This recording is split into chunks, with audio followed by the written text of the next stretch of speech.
this video, I'm going to demonstrate a model of the strategy, teaching vocabulary or academic language. So if you're experiencing problems such as students having great ideas but struggling to phrase them well, or having gaps in their vocabulary so they're unable to make their responses sound academic and sophisticated, then this strategy might be a useful one. You might want to copy the strategy, or you might want to adapt it for your context. If you do adapt it, do remember to try to maintain the steps that we think makes this strategy effective. These are: explicitly teach vocabulary by introducing key academic words and phrases before discussions or lessons, and provide clear definitions, examples and contexts for using these terms. Model the use of academic language during discussions, emphasising correct terminology and sentence structures, and encouraging students to mimic and practice these phrases in their own speech. Encourage practice of the language through think, pair, share or choral repetition. And finally, provide sentence starters to guide students in using academic language effectively. I'm now going to model what this might look like in a classroom. Today, we're going to focus on using accurate academic vocab when describing movement and performance in PE. Using precise terms helps us communicate effectively and think more deeply about technique and improvement. So I'm going to display some of our key vocabulary on the board and group our words into categories that match our techniques.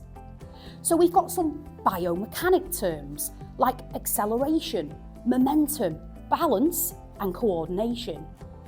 We've also got those movement analysis terms: flexion, extension, rotation and agility.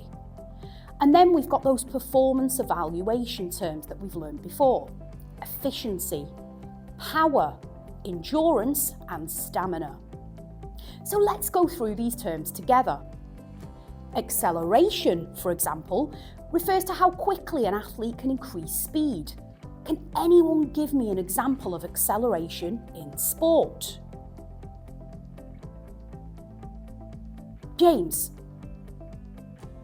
Excellent. A sprinter accelerating at the start of a 100-metre race. Exactly. Now, let's look at flexion and extension. When you bend your knee before kicking a football, that's flexion. When you straighten your leg to make contact with a ball, that's extension. These terms really help us to describe movements clearly. Now, I'll model how to use these terms in a structured sentence. So instead of saying he jumped really high, I could say the athlete demonstrated excellent power and coordination when jumping, using strong extension at the knee and ankle to propel himself upward. Listen to the difference.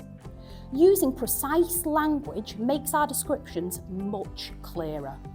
Now, I want you to try using academic vocabulary in your responses. I'm going to give you a movement scenario and I want you to describe it using the correct terminology. Here's the first one. A gymnast performing a backflip. Think about words like momentum, coordination and rotation. So think individually and then I'll tell you to discuss in pairs before we share our responses. Okay, now discuss in pairs. Okay. Jamie. The gymnast generates momentum by pushing off the ground and using coordination to control the routine mid-air. Excellent! Great use of momentum and rotation. Let's try another one together. Repeat after me. Acceleration is the rate at which an athlete increases speed. Fantastic! So remember, to help you structure your responses, here are some sentence starters that you can use. So the athlete demonstrated when they,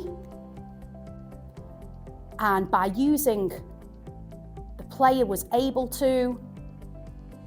And final one, a key factor in this movement is because. Now, in your groups, describe a basketball player taking a jump shot using those sentence starters. Use at least 2 academic terms. Off you go.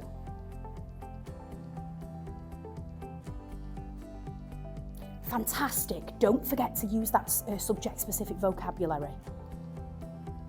Excellent word use there. Well done. Okay, everybody, excellent work today. Before we finish, write down one academic term you use correctly and one you want to practice more. Now remember, the more you use these terms, the more natural they will feel. Next lesson, we'll keep building on this vocab as we analyse different sports movements. Well done today. So, as you can see, here I explicitly taught the vocabulary by introducing the key academic words and phrases before the discussion, and I provided really clear definitions, examples and context for using those terms.